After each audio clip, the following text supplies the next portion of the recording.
Fashion سے ہٹ کے ایک نارمل انسان ہے، لیکن ان کو بھی ڈیلی روٹین میں مائلڈ ٹو ماڈریٹ ایشوز کا سامنا کرنا پڑتا رہتا ہے.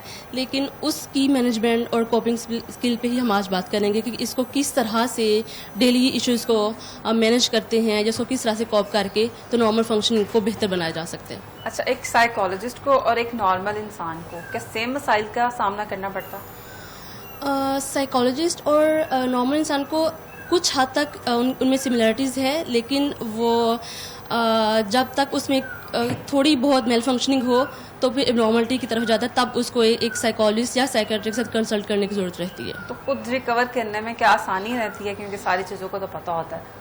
بہت حد تک ان کو، چونکہ وہ ان سب چیزوں سے اویئر ہوتے ہیں، تو وہ اس سٹیج پہ جانے سے پہلے ہی وہ خود کو کیور کر رہے ہوتے ہیں. لیکن سم ہاؤ جب وہ ان کو بھی کسی سے کنسلٹ کرنے کی یا کیتھارسس کرنے کی ضرورت ہوتی ہے، تو وہ لازمی اپنے سینئر سے یا اپنے سیم پروفیشن میں جو کریڈیبل ڈاکٹرز ہوتے ہیں ان سے لازمی کنسلٹ کرتے ہیں. بالکل ٹھیک ہے. یہیں سے